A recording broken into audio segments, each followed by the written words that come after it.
The system by which we assess a person's readiness for exercise at Salem Kettlebell Training is called the Functional Movement Screen.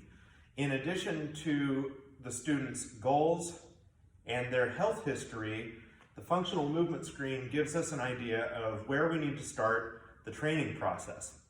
The Functional Movement Screen was developed by Functional Movement Systems. Gray Cook and Brett Jones are part of Functional Movement Systems.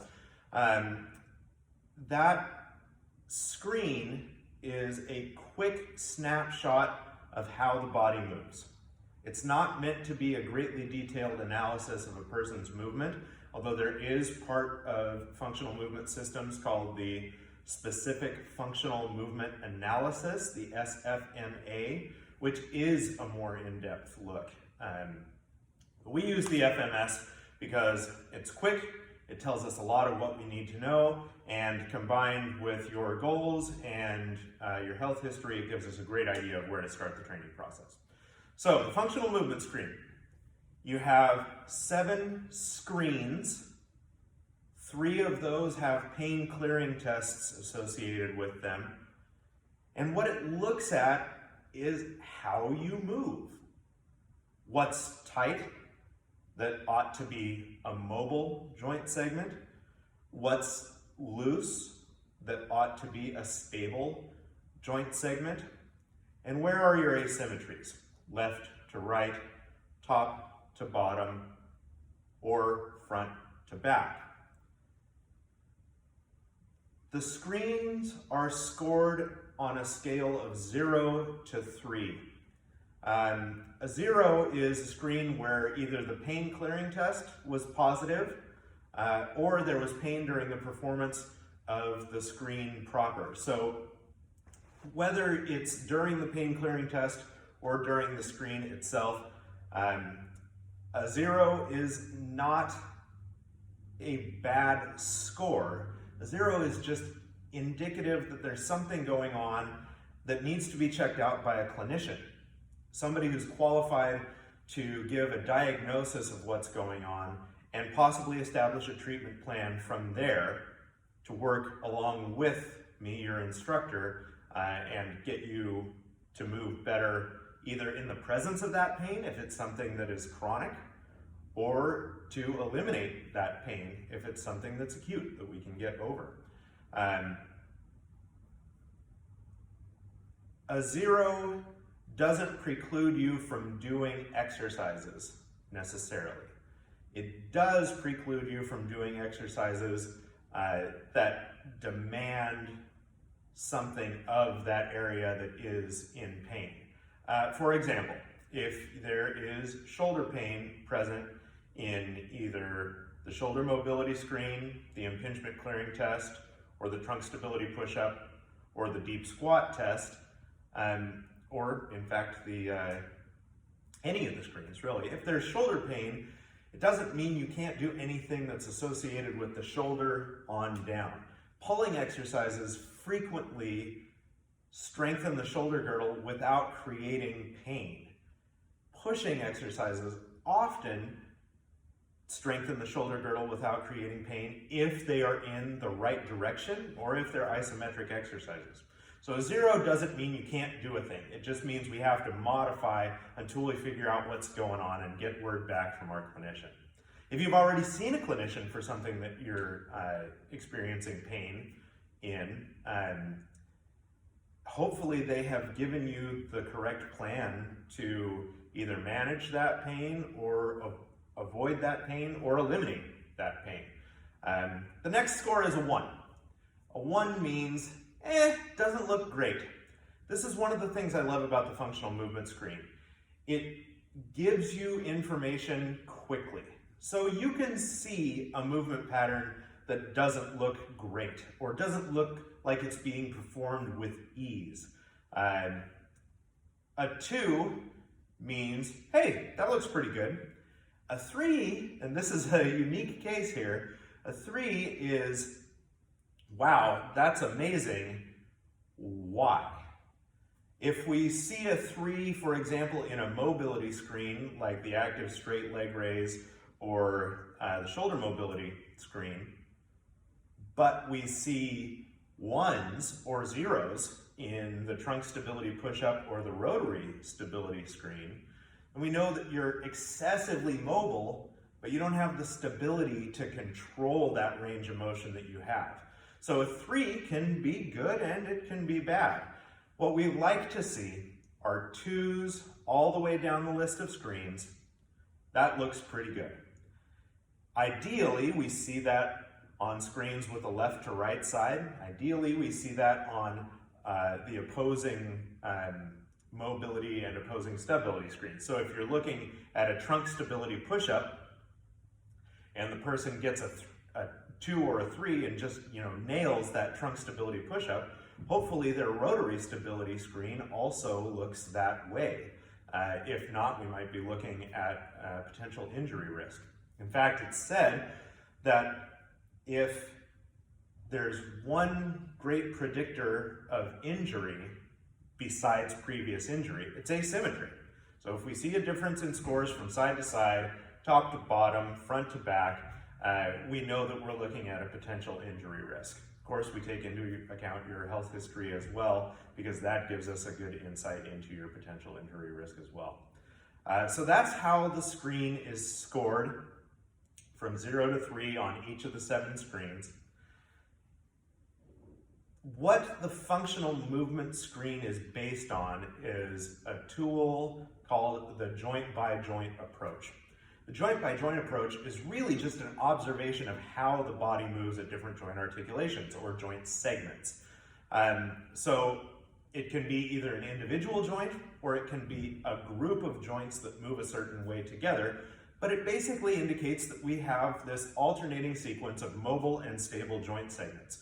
So we have at the distal ends of our body, we have mobile toes.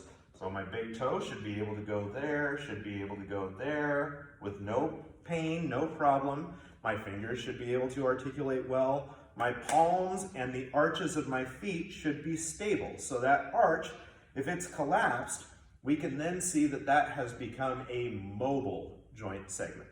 So a joint segment that's supposed to be stable, the arch of the foot, if it's collapsed, it's become a mobile joint segment.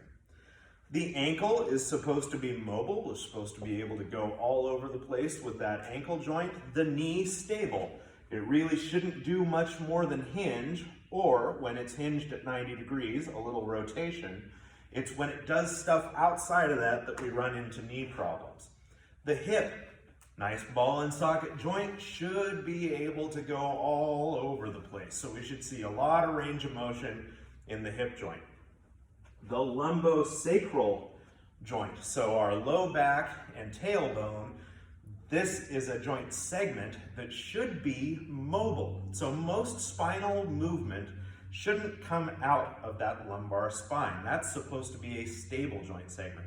It's only supposed to have a few degrees of rotation to each side, a few degrees of flexion, and a few degrees of extension. The thoracic spine, all those vertebrae that have a rib attached to them, that's supposed to be a mobile joint segment. So when I create spinal flexion, that should come from my thoracic spine and my cervical spine. When I create rotation, same thing. Should come from the thoracic spine and the cervical spine, not the lumbar spine. Now the cervical spine is interesting. Right at the base of the cervical spine, right where the thoracic and cervical spines come together, that should be a stable joint segment. Then the middle vertebrae, C2 through 6, those should have mobile articulations, and then C1 at the base of the skull should be a nice stable connection. We really don't want that one to be moving around. So we've got the thoracic spine, mobile joint segment, should be able to twist, should be able to fold, should be able to extend, and oftentimes a stuck thoracic spine is the root of shoulder problems. So if we've got a thoracic spine that's mobile, that means the next segment needs to be stable. Well, that's really tough for the joint segment that is called the shoulder girdle. So we've got the clavicle and the shoulder blade.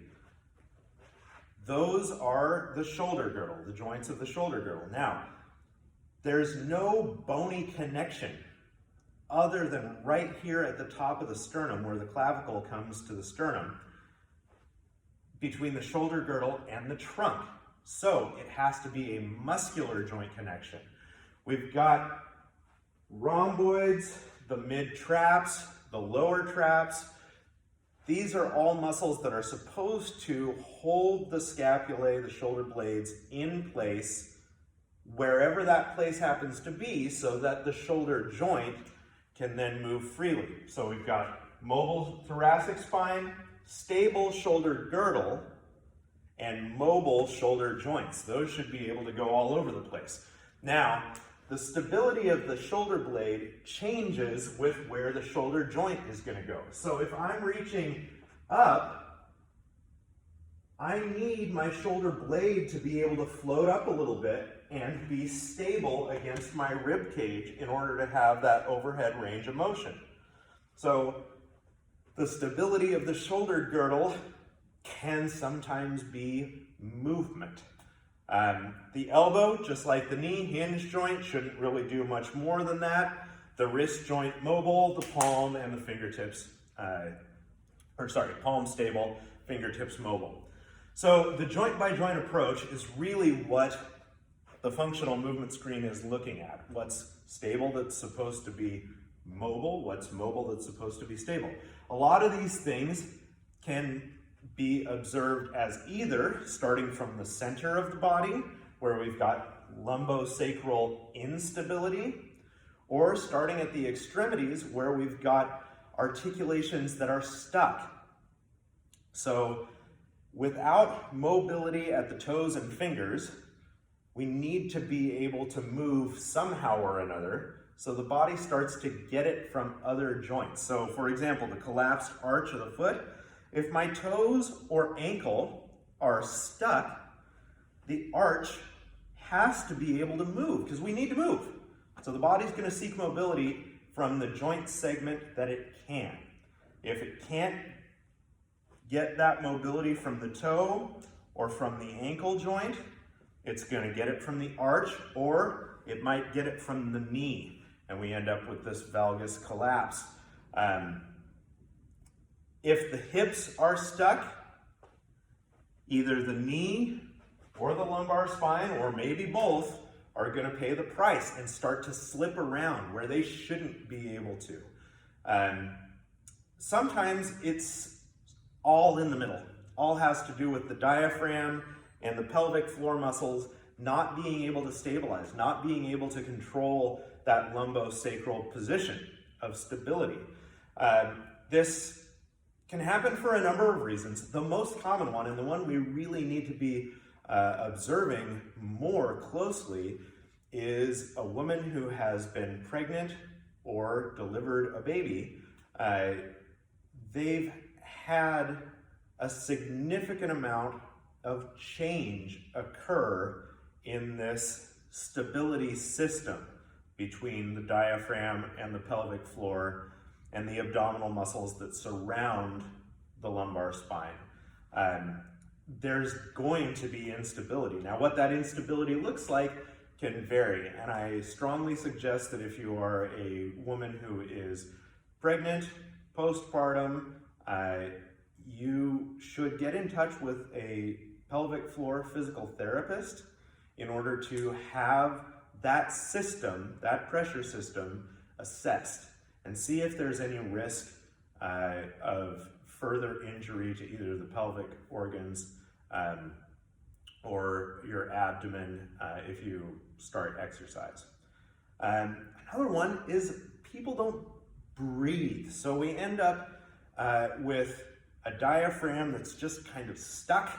It just hangs out in like a partially drawn in, partially exhaled breath all the time. And we don't get that full inhale, or more importantly, that full exhale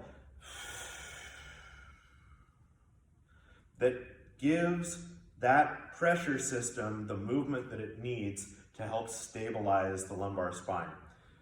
One of the things that Gray is quoted as saying, Gray co-founder of Functional Movement Systems, is fix your breath, then get strong. So if we fix your breathing and we get this central system to be a stable unit again, chances are from there up and from there down, things are going to move a lot more closely to what they ought to move. There are a number of different ways to get that breath back in place, but in general, we want to avoid breath holding. We want to fully exhale, and that's more important than a full inhalation. So there's a lot of details on that. I'm not going to get into it here, but try not to be a breath holder. Try not to just hang out in a partially exhaled, partially inhaled position all the time. What we end up with a lot of times is what's called paradoxical breathing, where we've inhaled and we've used the muscles of our shoulders or neck to do that, and then we run into a shoulder girdle that's no longer stable, it's mobile, it's unstable. The shoulder blades are up here. They're not supposed to be up here. They're supposed to be down here when our arms are at rest. So the breathing can change things, will change things in the central segment. It might change things for the upper segment as well. And if there is dysfunction in the central segment, that can create dysfunction further on down the line or further up the line as well.